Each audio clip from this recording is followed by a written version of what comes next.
Good morning, everyone. It's not Monday, it's Wednesday, but y'all can just deal. On Monday, I was in the midst of packing up and leaving Harp's Retreat, which was a wonderful SCA event I attended. I was there Thursday and stayed through till Monday. It was absolutely phenomenal. Friday till Monday. Sorry.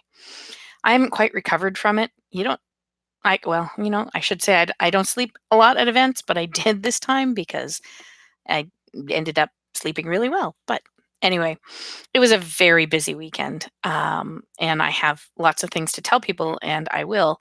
But first, I wanted to talk about things that I'm doing and works in progress because I'm currently waiting on my second book to come back from the initial test reader. I'm expecting that any time now, and then I will sit down and spend the next few weeks, well, couple of weeks, um, doing the final edit on that, fixing the one scene that I know needs fixing badly, and then it will be published. So, Bloodwater will be coming out probably in 2 to 3 weeks if I'm lucky. I did get set back there. I don't want to put out a less than I don't want to put out a product that I'm not proud of. And I had really struggled with a couple of places in the book, and I didn't want it to be a point where you were reading the second book and you were all excited, and then you went, "What is this fresh hell?" Because that's pretty much what I said when I read through it. So there are things that are being fixed, and I'm much happier with where it is right now. And hopefully that will get out and published before the end of September, and you guys will be able to purchase it and find out what else is happening with Alexandra in her life out in Vancouver. Um, the third book is going to be off for a year probably because it will be written. The outline for it is complete, and you'll see the little teaser for it at the end of book two. But the I have my reenactors cookbook that I need to work on because I've had so many requests for it. And I don't know if you've ever been a starving author, but yeah, there's not a lot of cheesecake in my life. Let me just tell you. Um, I'm looking for a little bit of cash coming in. The cookbook has had so many requests from people at Ren fairs and in SCA and actually just random people that I know. It has a much larger audience, and it just needs to be written because I have so many recipes that need to be out there that we've put together and evolved into delicious stuff, and there's a lot of historical data to go with that. And I want to share it with you guys because it represents kind of one of my passions, and that's always a fun thing. So in relation to that, that's what I spent this weekend doing. Well, actually, I shouldn't say that. My best friend, hi Lady Leary, spent the whole weekend cooking um, and doing classes for people in medieval cooking and cooking over a campfire and cooking over a fire pit. These are all different techniques used in medieval and medieval style cooking. Um, and so she did a great class with the help of our friend Craig, put together some fantastic meals. She roasted an entire uh, pork loin on a spit, which was impressive as all get out. And she also did a wonderful rabbit stew. Um, and that was kind of what the class was about.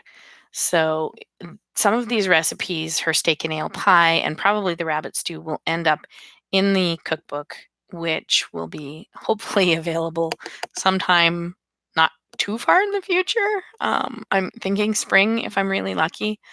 Um, there's the recipes themselves are easy because we use them all the time, and so it's a matter of remembering what all goes in them because oftentimes we're sort of making them on the fly. We're going to do steak and ale pies. Well, we know what it's got in it. It's got steak, it's got ale, and then whatever veggies we have on hand.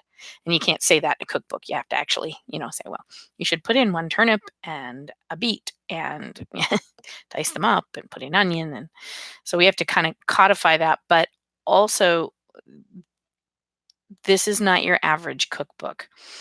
I don't know a whole lot of cookbooks that have footnotes and historical data. This one will. So if you want to know where a recipe came from or why it was used, that information is going to be in the book, as well as how to cook it at home on your electric or gas range, how to cook it over a fire, how to heat it up once you're at a site. All those things are going to be a part of the book, and that history is really important to me to put out there because I think sometimes it gets really lost. One of the things that I noticed among people at SCA events and Ren fairs is that when they come to these things, they tend to bring packages of hot dogs, um, cereal, mac and cheese.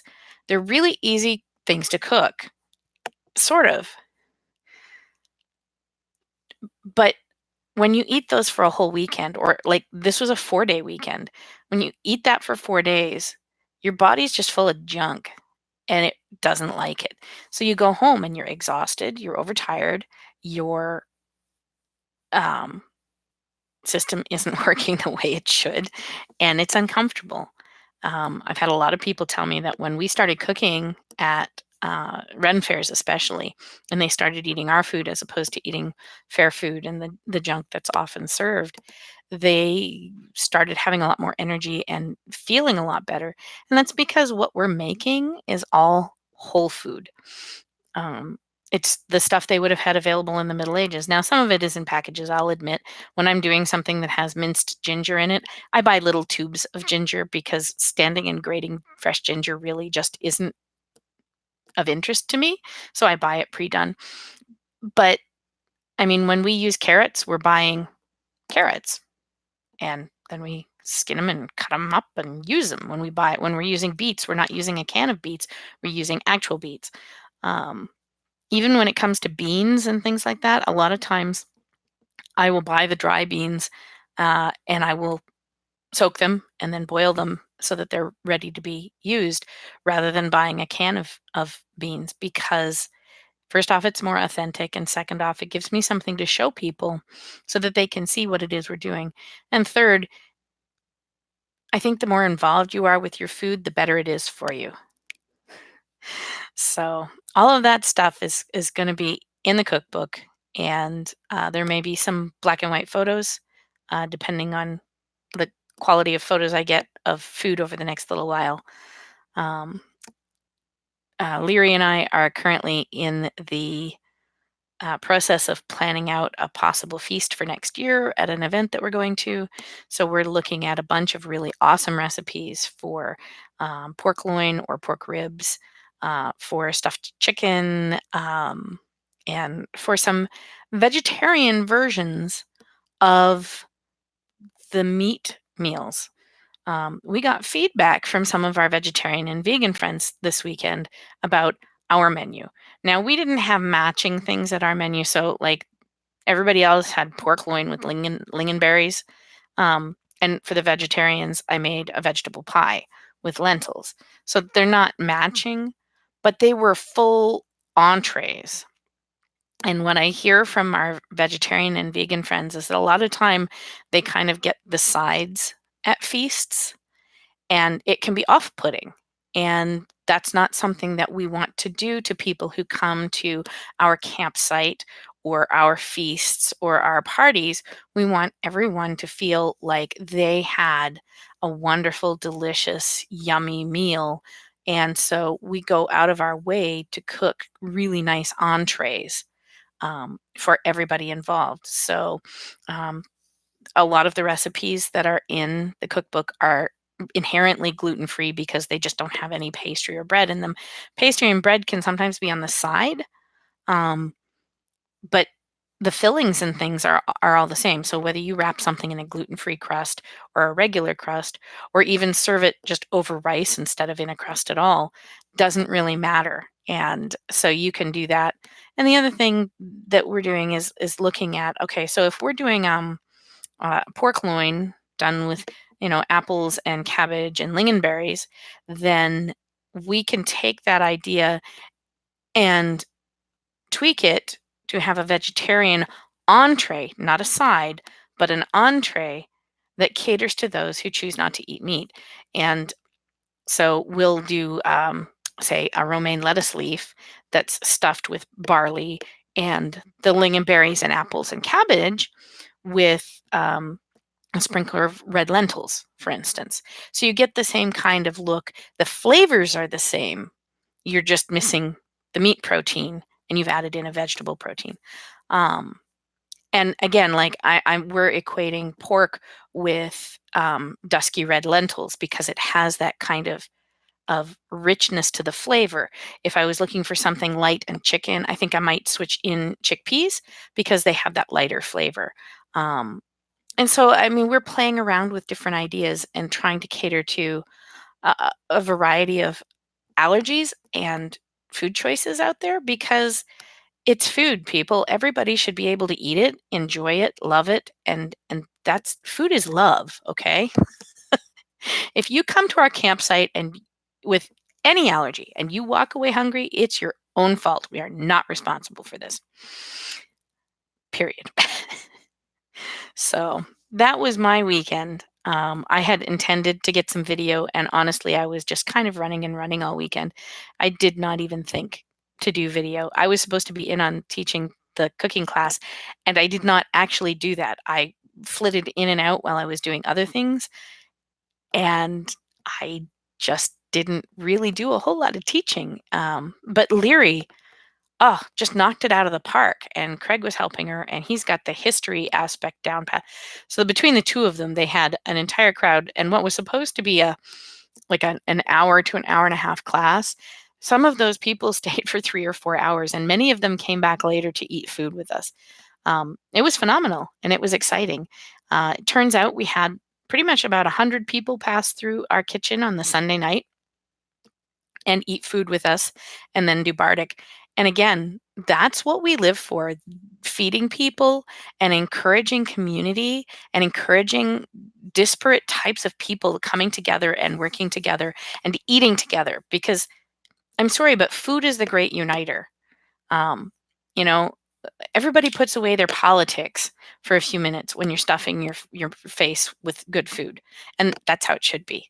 Okay, we can all disagree with each other when we're out of the kitchen, but when we're in the kitchen, the only disagreements should be about how much salt you put in stuff. Okay, that's where it's at. Anyway, writing is coming along. The world is good. I'm going to be working on the cookbook this November during NaNoWriMo. I hope you will join me in writing. um, I may do little podcasts kind of on a regular basis through November. I don't know. I haven't decided yet. Um, but we'll see what happens. And I'm trying to find a videographer. I think I may have found one um, to do videos of me doing the medieval cooking. I'll be dressed up in period costume for the period that I'm cooking from. Um, and doing the cooking. And some of it will be done inside. Some of it may be done outside in the fire pit. The fire pit lives at my home, so we have it here, and I have the ability to light that up even in the dead of winter and do the cooking in it. So it might be that we do a couple of those as well. I'm really hoping that I'll have some viewers and you guys will enjoy it. If you have any questions, don't be afraid to ask. And remember, if you look down in the corner there's this tiny little subscribe button, like right here, I think. So please do just subscribe and watch my videos. If you have a video, a topic that you want to hear about writing or medieval cooking, please, let me know because I want to do it. Have a great weekend, and I'll talk to you guys on Monday.